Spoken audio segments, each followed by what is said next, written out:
Hello, I'm Amazon for TEAMPURA, and we will be interviewing Yusuf Marong Sar, Assistant Sales and Marketing Manager for AKABA.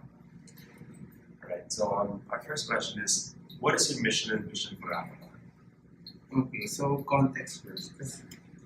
This business started 3 years ago, and then it started off somewhat like a school project throughout Montenegro. So we have a class during fourth year where you have to basically run a business for a sem or for 1 year. So my boss is the AJ, the one you were talking to. Yung isang partner si Daniel, nag-start siya with bags talaga. Kasi they wanted to travel.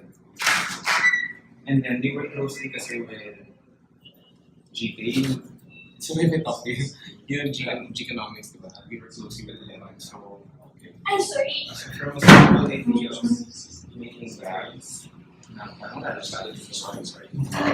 we were able to find out kasi there are a lot of weavers in the Philippines. We don't do weaving. It's a sobrang manual type of work. So it's dying art kasi.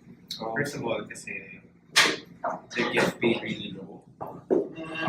For example, I've actually seen how they do it. And it takes a really long time to do it. Pero just to give you a context, they get paid like, let's say, 20 pesos per yard, and it takes them half a day or a day to make 1 yard. So imagine you work for half a day and then you get paid 20 pesos. Kasi what happens is the market, parang they buy from them. So parang naging middleman lang sila. So they buy it from them really cheap, and then they sell it at a higher price, and then they make it to scarves or whatever, basic stuff. So doon ang galing yung idea na you want to work with these weavers.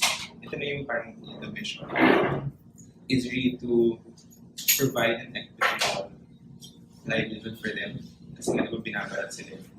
So what we want to do is we cut the middleman, the market, we source directly from them.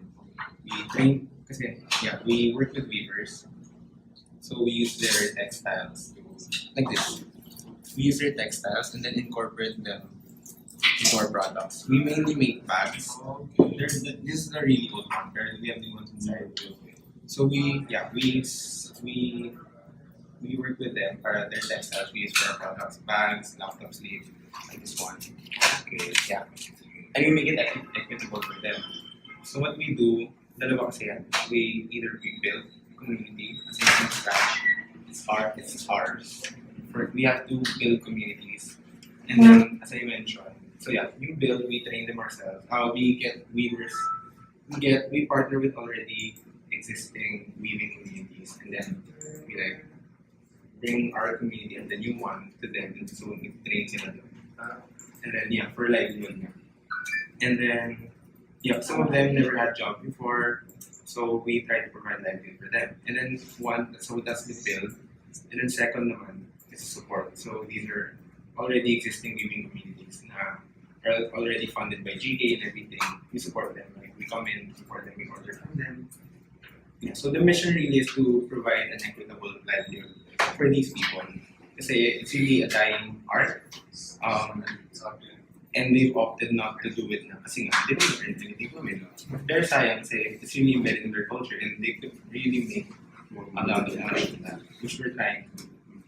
And then, more than actually paying them for their service, for our partnership with them, we also provide basic healthcare, SSS, health, giving, all of that. And then we also provide educational support as much as we can. So the mission is to build up these communities, to show them that they are able and they have more value. That's also why we convert, we utilize their textiles into bags, not simple like scarves or table runners. Kasi diba, there's more value when you see like your product into a bag or a shoe or shoes or wallets rather than simple scarves.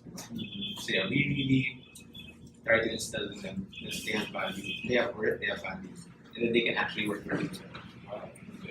Right. So what inspired you to create a social enterprise rather than a normal business organization? I think I can speak on, but I didn't start with this. I'm their first employee. I've been here for going 3 months. Pero I've seen enough, I think, from my partners enough. Yeah. What really kasi their background is, yeah, si EJ, yung titas niya kasi, his whole family in general, really marami silang social enterprise. Especially, yeah, one of his titas works for GCon, actually one of the heads of Geekonomics. Okay. Background, Geekonomics is like, you know GK, kanina. Yeah. Geekonomics naman is the social enterprise platform. So it's like a stage for all social enterprise to work together.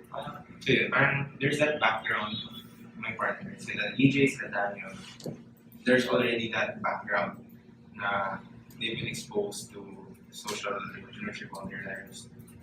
Pero mainly they were one talaga businessman, the other dapat mag-lawyer. Pero yun nga, moving, I guess finding out about the realities that I told you about, being these weavers being underpaid, undervalued, is what really inspired us to work with and continue working with. So, yeah, to answer your question, bakit social enterprise? Because for me personally, because we want to empower these people. There's nothing wrong with doing like a typical business.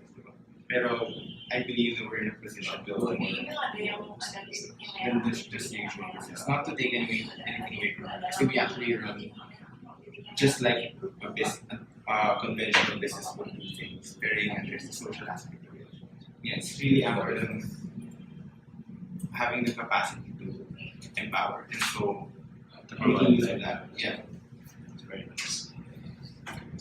So far, what has been the impact of AKABA to the society for you? Okay. Personally, I think the most thing I can say is na we are doing something, as in providing livelihood, all that stuff. Yeah. We're empowering them. We're showing them that they have value. That's what we're doing right now. That's what we're trying to do. That's what we have done for the past 2 years. So yeah, meron that impact. Pero I would say we haven't done enough. And we're never complacent, especially when it comes to our social aspects. Yeah, we have been doing a lot, pero for us it's not enough. Parang we're You not feel like you can do more? yeah, that's why we're still doing this. And yeah, that's really the target. For the business, of course, we wanted to grow. Pero the vision naman for communities is kung kaya to tap more communities all over the Philippines. Kasi if you don't know, sobrang daming weaving communities in the Philippines that are just basically being waited to be, or they're just waiting to get tapped.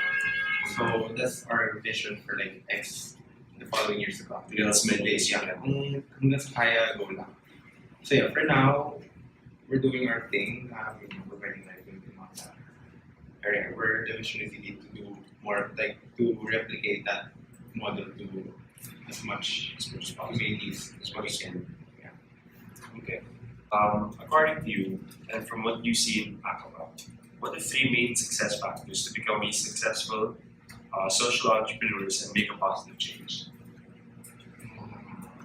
Okay. One, first, I guess, it's not in the hierarchy, but just on the active.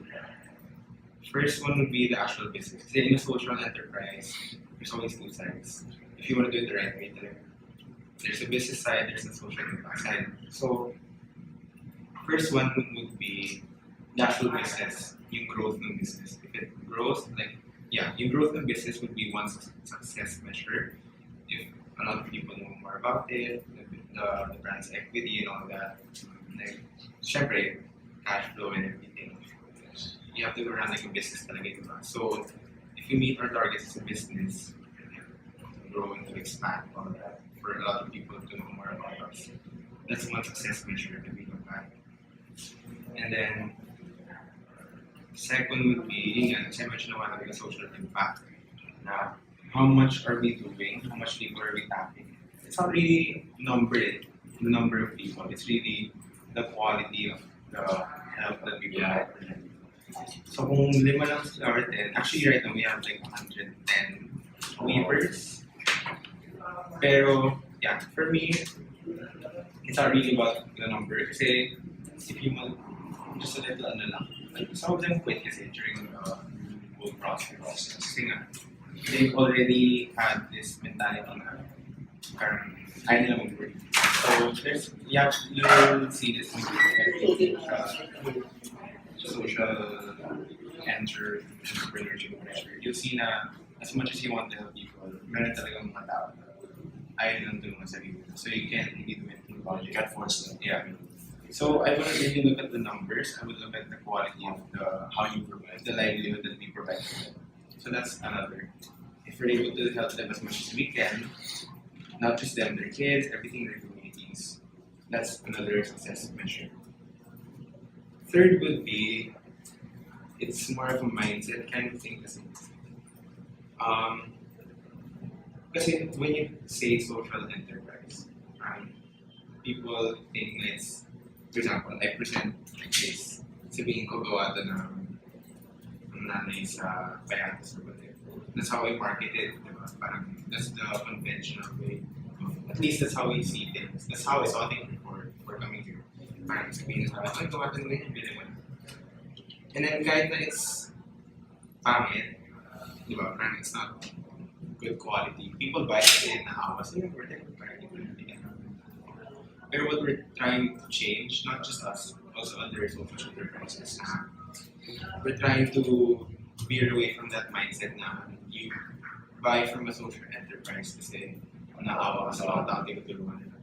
So as much as we can, we really invest in product and all that. Kasi nga, we want to create high-value business, high-value products. Ayaw namin na, parang ito is, just to put it simply, you buy the product because it's good, because it's high quality, not because naawa. Parang, if you find, kaya we don't really front as a social enterprise. We front as a lifestyle brand.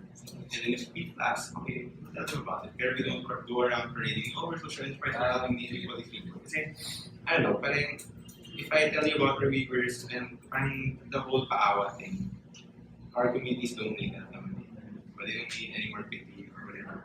So we really just showcase what their skills and everything trying to reflect it in quality products, quality business.